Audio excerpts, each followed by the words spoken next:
Chapter 14. Then all the people gave loud cries of grief, and all that night they gave themselves up to weeping.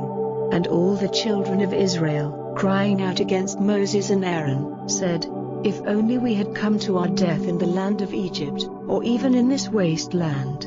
Why is the Lord taking us into this land to come to our death by the sword? Our wives and our little ones will get into strange hands. Would it not be better for us to go back to Egypt?" And they said to one another, "Let us make a captain over us, and go back to Egypt." Then Moses and Aaron went down on their faces before the meeting of the people.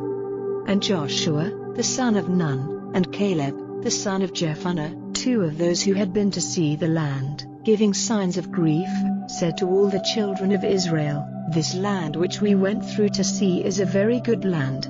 And if the Lord has delight in us, He will take us into this land and give it to us, a land flowing with milk and honey. Only, do not go against the Lord or go in fear of the people of the land, for they will be our food. Their strength has been taken from them and the Lord is with us. Have no fear of them."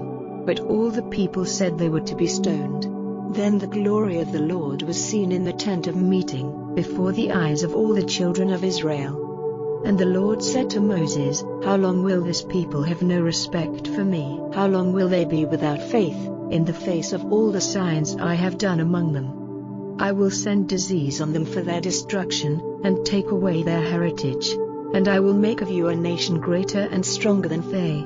And Moses said to the Lord, "Then it will come to the ears of the Egyptians, for by your power you took this people out from among them, and they will give the news to the people of this land. They have had word that you, Lord, are present with this people, letting yourself be seen face to face, and that your cloud is resting over them, and that you go before them in a pillar of cloud by day and in a pillar of fire by night.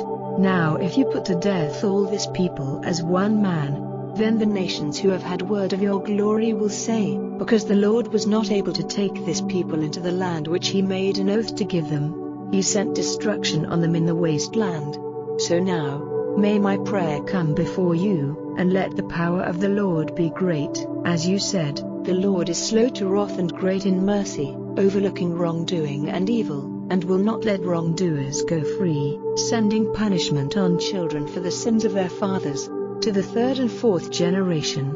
May the sin of this people have forgiveness, in the measure of your great mercy, as you have had mercy on them from Egypt up till now."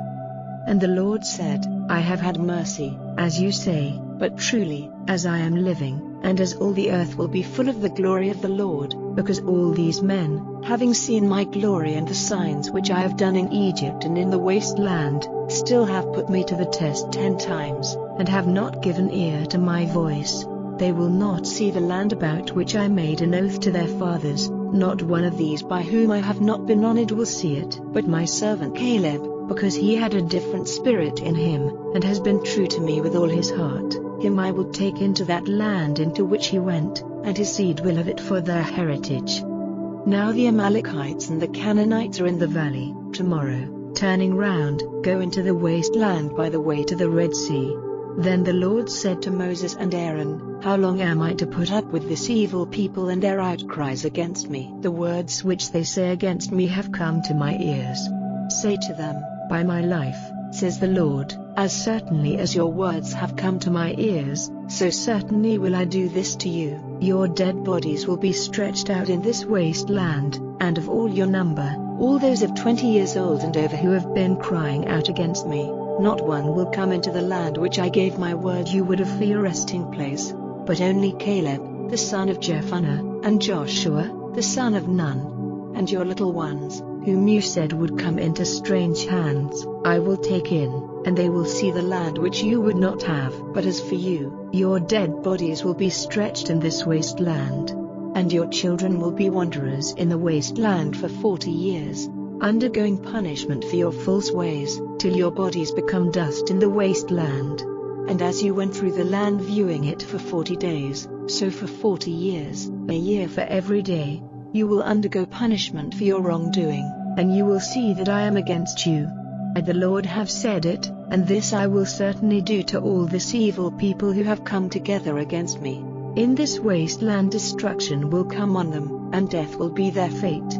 and the men whom Moses sent to see the land, and who, by the bad account they gave of the land, were the cause of the outcry the people made against Moses, those same men who said evil of the land, came to their death by disease before the Lord. But Joshua, the son of Nun, and Caleb, the son of Jephunneh, of those who went to see the land, were not touched by disease. And when Moses put these words before the children of Israel, the people were full of grief, and early in the morning they got up and went to the top of the mountain, saying, "We are here and we will go up to the place which the Lord said he would give us, for we have done wrong." And Moses said, "Why are you now acting against the Lord's order, seeing that no good will come of it? Go not up, for the Lord is not with you, and you will be overcome by those who are fighting against you. For the Amalekites and the Canaanites are there before you, and you will be put to death by their swords, because you have gone back from the way of the Lord. The Lord will not be with you." But they gave no attention to his words and went to the top of the mountain, though Moses and the ark of the Lord's agreement did not go out of the tent circle. Then the Amalekites came down, and the Canaanites who were living in the hill country, and overcame them completely, driving them back as far as Hormah.